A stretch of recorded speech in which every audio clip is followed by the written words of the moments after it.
안녕하세요. 좋은쌤입니다. 오늘은 의미상 주어에 대해서 파헤쳐 보는 시간 가져볼게요. 자, 오늘 우리가 배울 내용입니다. 여러분, 여기서 보시면 의미상 주어가 나오죠. 우리가 교과서에서 맨날 의미상 주어, 투부정사의 뭐 진주어, 가주어 이런 얘기를 하는데 이게 정확하게 무슨 뜻인지 알아듣기 쉬운 말로 오늘 좀 분석을 해볼 거고요. 그 다음에 학교 시험에 많이 나오는 for이냐, of냐 구분하는 방법. 이게 제일 중요한 부분이라고 볼 수 있어요. 이거 보도록 할 거고요. 그 다음에 뭐 with 분사구문이라든지 완료부정사, 완료동명사는 다음 동영상을 봐주십사 부탁드려요. 자, 강의 시작하기 앞서서 퀴즈로 먼저 시작을 해볼게요. 자, 괄호 안에서 알맞은 것을 고르라고 했습니다. It is kind of 또는 for you to be patient with me. 네가 나에게 인내심을 가져준 건 친절하다라고 해석이 되는 문장인데 여기서 정답은 무엇일까요? 자, 3초 드립니다. 한번 맞춰보세요. 3, 2, 1. 자, 바로 정답은 여러분 of예요. 왜냐하면 of 앞에 나와 있는 요 kind가 핵심입니다. 이 kind는 of 뒤에 나와 있는 이 목적격의 성품을 칭찬하는 형용사예요. 그런 게 들어간다? 그러면 이제 of인데 이게 왜 의미상 주어인지를 상세하게 설명을 해 드릴게요. 자, 여기에 지금 보면 예시를 가지고 설명을 해볼게요. It is important to study. 이렇게 나와 있습니다. 공부하는 것은 중요하다. 그래서 우리가 학교에서 배웠을 때 얘는 투부정사, 그러니까 진주어라고 했고, 그리고 가짜주어, it이라고 했어요. 그러면 이 문장만 봤을 때 공부하는 게 중요한 건 알겠는데 누가 공부하는 게 중요한지는 나와 있지 않아요. 그래서 이 누가 공부하는지가 중요한지를 나타내고자 할 때에 우리는 바로 요 의미상 주어라는 거를 표현을 할 텐데 영어 문법에서는 이거를 어떻게 투부정사에서는 어떻게 표현을 하냐면 for 플러스 목적격 아니면 of 플러스 목적격의 형태를 씁니다. 네. 자, 일단은 볼게요. 그러면 it is important to study에서 만약에 내가 공부하는 게 중요하다라고 해볼게요.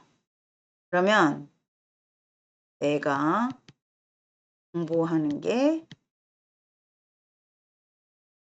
중요하다라고 했을 때 자, 내가 중요하다라면 말이 안 돼. 그쵸? I am important 이렇게 말을 할 수 없단 말이에요. 그러니까 중요한 건 뭐예요? 공부하는 게 중요한 거고 그 공부하는 그 공부라는 행위를 하는 거는 이죠. 그래서 얘를 의미상 주어로 따로 구분을 해주는 거예요. 그렇게 하다 보면 여기 나오죠. It is important for me to study가 나와요. 그래서 얘를 의미상의 주어라고 하고 to study를 진주어라고 부르고 얘는 가주어라고 불렀던 거예요. 네? 그래서 for 플러스 목적격 형태가 들어가면 주어를 좀 더 명확하게 하는 표현에 목적이 있다고 보면 되겠습니다. 자, 그리고 은근히 목적격들 많이 틀리는데 여러분 I의 목적격은 me, you의 목적격은 you, he의 목적격은 him, she의 목적격은 her, we의 목적격은 us, they의 목적격은 them. 이거는 꼭 반드시 기억해 주시길 바랄게요. 자, 그러면 for 플러스 목적격이 나왔으면 이제 그 for 플러스의 목적격을 쓰는 형용사가 무엇인지를 봐야 되겠어요. 일반적인 형용사라고 보시면 됩니다. difficult, easy, important, necessary, possible, hard 등의 일반적인 성질을 나타내는 형용사예요. 그래서 구조상 보게 되면 it is, 자, it은 아까도 얘기했지만 가주어였고요. 형용사가 이제 여기 있는 difficult, easy, important, necessary, possible, hard 등의 형용사들이 여기 들어오고 그 다음에 아까 앞 슬라이드에서 설명했던 목적격 들어가고 투부정사 들어가요. 그래서 예문으로 한번 활용을 해보면 It is easy for him to learn. 그가 배우는 것은 쉽다. 라고 해석을 하고요. 그 다음에 It is important for us to practice. 우리가 연습하는 것은 중요하다라고 했고요. 그 다음에 it is necessary for you to know. 네가 아는 것은 필요하다라고 해석을 합니다.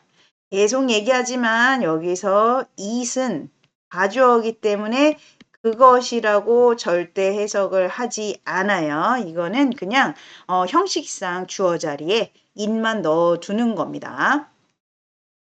자, 그러면 for 플러스 목적격을 썼으면 이제 of 플러스 목적격의 쓰임은 어떨 때 쓰는지 봐야 되겠죠. 자, for 플러스 목적격에 나오는 형용사가 일반적인 내용의 형용사라고 하면 of 플러스 목적격에 쓰이는 형용사는 사람의 성격을 비난하거나 칭찬하는 내용의 형용사가 와야 해요.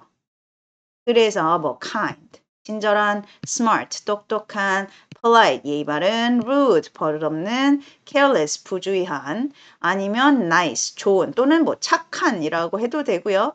foolish, 어리석은, stupid, 바보 같은, brave, 용감한, wise, 현명한 이런 말이 들어가요. 자, 그래서 형식을 보면 자, 여전히 가주어에 들어가고 형용사는 요 위에 있는 것들 이 여기에 들어가죠. 그 다음에 of 들어가고 목적격 들어가고 투부정사 들어가요. 그래서 해석하는 순서는 자 보세요. 내가 나를 집에 운전해서 데려다 준 것은 친절하다. 그 다음에 it was foolish of him to cry. 그가 울은 것은 어리석었다라고 해석을 하고요. 그 다음에 it is smart of her to study hard. 그녀가 열심히 공부한 것은 똑똑하다라고 해석을 합니다. 자, 그래서 for하고 of를 어떻게 쓸 거냐 다시 한번 비교하는 차트를 만들어 봤어요. 자, 일반적인 상황이나 사물의 특성을 나타내는 형용사 difficult, easy, important, hard가 들어가면 for 플러스 목적격을 쓴다고 했고요. 자, 사람의 성격이나 태도를 칭찬하거나 비난하는 형용사 뭐 kind, nice, smart, foolish, polite, 뭐 careless, rude 이런 것들이 들어간다. 그러면 of 플러스 목적격을 쓴다고 했습니다. 자, 그러면 이제는 투부정사의 의미상 주어가 있었다고 하면 동명사의 의미상 주어도 보고 넘어가야 되겠죠. 동명사에서의 의미상 주어는 투부정사에서의 의미상 주어와는 다르게 여러분 우리는 소유격을 사용합니다. 소유격이라는 건 뭐예요? 동명사 앞에 소유격 his, 그의, her, 그녀의, my, 나의 등을 붙여서 행위의 주체를 나타내는 거고요. 자, 그러면 소유격만 사용하느냐? 그건 아니에요. 구어체에서는 목적격도 사용을 합니다. 네, 구어체라고 하는 거는 그냥 뭐 daily language, daily English 그 정도 개념으로 생각하시면 될 것 같아요. 자, 그래서 목적격인 힘이나 헐이나 미 등도 사용이 가능하고요. 예문으로 보면은 I'm sure of his passing the test. 나는 그의 시험 통과를 확신한다 라고 소유격을 썼어요. 그랬더니 이거를 똑같은 내용을 힘으로 바꿔서 목적격으로 해도 의미도 똑같고 어법상으로도 틀린 게 아닌 문장이 되는 겁니다. 자, 그래서 오늘 지금 의미상 주어에서 여러분 이제 이걸 좀 나눠 볼게요. 이제 마지막 이제 랩업하는 단계예요. 자, 투부정사에서는 의미상 주어는 for 플러스 목적격, of 플러스 목적격 해서 행위의 주체, 그러니까 투부정사, 진주어의 행위의 주체를 좀 더 명확하게 표현을 할 때 이런 형태를 쓴다고 했고, 자, for를 쓸 거냐, of를 쓸 거냐는 앞에 나와 있는 형용사를 보고 구분을 하라고 했고요. 그 다음에 동명사의 의미상 주어는 동명사 앞에 자, 소유격을 쓸 거냐. 그냥 동명사를 동이라고 할게요. 목적격 플러스 동명사를 쓸 거냐. 이렇게 구분을 한다고 했습니다. 자, 여러분, 요 개념들 다시 한번 명확하게 정리하시고 머릿속에 넣어주시길 바랄게요. 개념 없이 문제 푸는 문법은 아무짝에도 쓸모없다는 거, 저 오늘 좋은 쌤이 다시 한번 강하게 말씀드려요. 자, 그래서 다음 동영상 봐주시고 도움이 되셨다면 저장 정도 해주세요. 공부 열심히 하시는 하루 되시길 바랄게요. Bye now.